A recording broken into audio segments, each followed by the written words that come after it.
건진법사의 청탁금지법 위반 때문에 윤 대통령이 파면된 지 26일 만에 사저 압수수색을 했죠, 검찰이.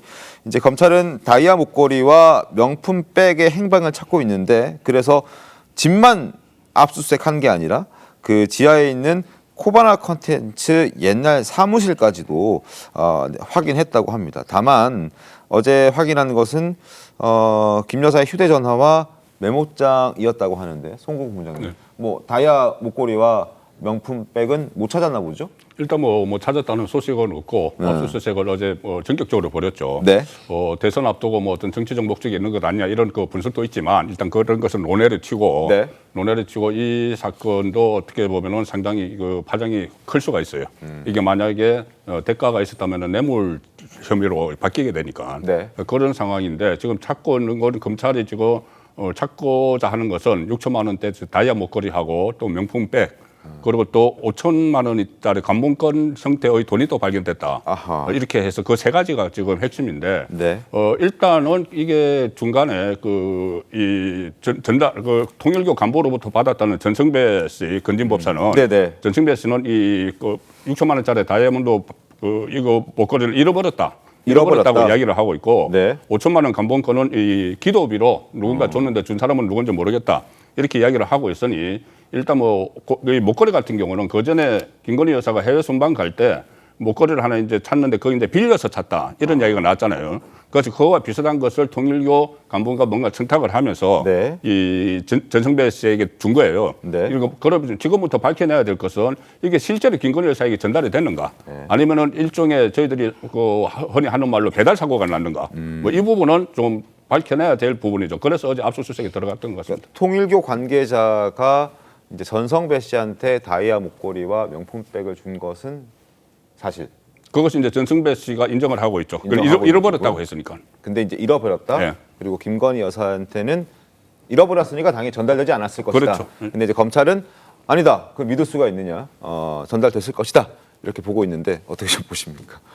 글쎄요. 일단은 뭐 그거는 제가 뭐 수사를 하는 주체가 아니니까 잘은 네. 모르겠습니다만 국민적인 의혹이 있는 거는 사실입니다. 그러면 검찰 입장에서는 가장 중요한 것은 국민적 의혹이 해소되게 해주는 것입니다. 네. 그러면 수사의 자세나 수사의 강도, 그다음에 그 수사를 보여주는 모습, 이런 모든 것들이 국민의 검찰 불신을 불식시킬 수 있어야 하거든요. 그런데 지금 보면은 우리가 검찰에 대해서는 너무 나쁜 얘기가 많아요. 심지어는 이런 얘기도 있습니다. 검찰은 바람이 불기도 전에 바람 부는 방향으로 먼저 눕는다. 이런 얘기까지 있어요. 바람 부는 반대 방향으로 누워야 이제. 그렇죠. 근데 바람 부는 방향으로 바람이 불기도 전에 누우면 그게 얼마나 대단한 능력입니까? 그래서 이런 얘기가 나오고 이렇게 희화화되는 국가의 제도, 이거 네. 굉장히 문제거든요. 본인들을 일개 개인으로 생각하지 말고 정말 국민의 신뢰를 받는 국가의 제도라고 생각하고 네. 정말 국민 불신을 불식시킬 수 있는 모습으로 수사와 진실을 밝혀줬으면 좋겠다, 이런 바람으로 제 말씀을 좀 대신하고 싶습니다. 네.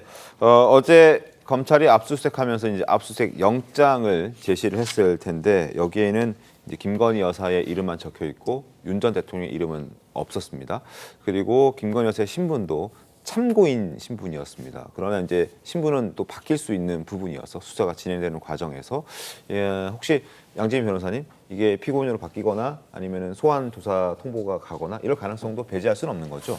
그렇습니다. 왜냐하면 지금 이 목걸이가 결국에는 김건희 여사에게 전달이 되지 않을 가능성도 있겠지만 어쨌든 통일교 간부가 건넸을 때 그 받는 주체는 김건희 여사로 지시를 하고 이제 넘긴 것입니다. 그렇기 때문에 지금은 일단은 참고인 신분이기는 하지만 네. 이것이 만약에 혐의점이, 그러니까 받는다라는 걸 알고 나에게 전달해달라라는 이야기를 했다라든지 그 부분에 대해 공모 혐의가 있다라고 한다면 이 전모시에 대한 청탁금지법에 대한 공모자가 될 수도 있는 상황이고요. 네. 그렇기 때문에 일단은 수사기관 입장에서는 참고인 신분으로 그때 당시에 뭐 이런 이야기를 들은 적이 있는지 아니면 실제 수령한 적이 있는지를 확인하고자 할 것이고요. 그렇기 때문에 참고인 소환도 가능한 상황으로 보입니다. 알겠습니다.